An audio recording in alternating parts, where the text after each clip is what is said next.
North Korea could launch a ballistic missile test at any moment, so says South Korea's foreign minister.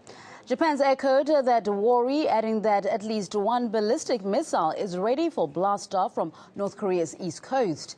It's feared Pyongyang will conduct the launch to mark a series of national occasions. Thursday is the first anniversary of leader Kim Jong-un becoming first secretary of the Workers' Party. The country will also be celebrating the birth of its founder, Kim Il-sung, next Monday, a day which usually features a showcase of military strength. South Korean and U.S. forces have been on increased military alert, while Japan's deployed Patriot missile interceptors in Tokyo. Anti-war activist Brian Becker says that the U.S. is trying to destroy historic political ties between Pyongyang and China by creating a military confrontation.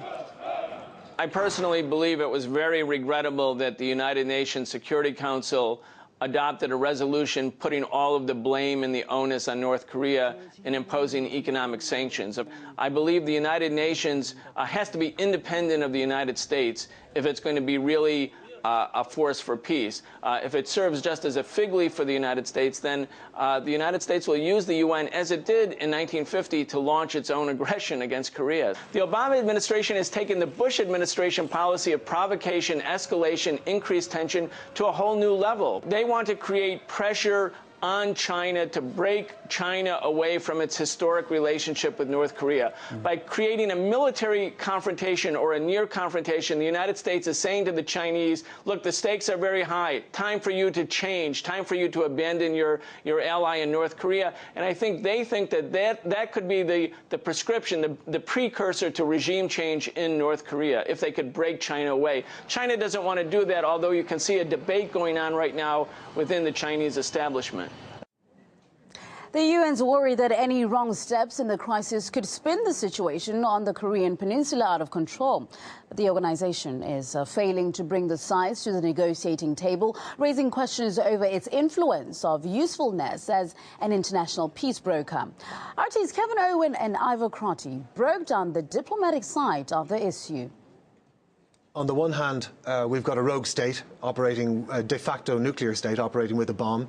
And on the other, we've got a UN which has either failed to reach out to North Korea appropriately and bring it into the international community, and is conspicuous by its absence, perhaps, in a situation like this. Well, we heard Ban Ki-moon just the other day warning of it spiralling out of control, the danger of that. But what is practically being done? What we do know is that the international institutions, the diplomatic institutions that would normally be responsible for bringing North Korea back into the fold have failed to do so. North Korea walked out of the NPT 6+1 talks in 2009, and the UN, other than sanctioning North Korea, has failed to come up with any concrete diplomatic solution to reach into the mysterious state and to bring it back into the fold. So what is going on behind the scenes? Is there fever diplomacy or not? Well, North Korea famously enjoys bilateral relations with China and Russia. There may indeed be contacts going through those channels. We can say for sure, though, that China is upset with North Korea. I think there's a general recognition that China and North Korea's close relationship is starting to disintegrate, particularly because this saber-rattling that we're seeing from North Korea has brought a very aggressive United States into China's front garden. Now, it should also be mentioned, now whether this is coincidence or not, I'll leave up to others to judge. But NATO Secretary General Rasmussen is also in Seoul at the moment, conducting meetings with his South Korean partners. That may be seen as an inflammatory meeting by the North Koreans. It may not.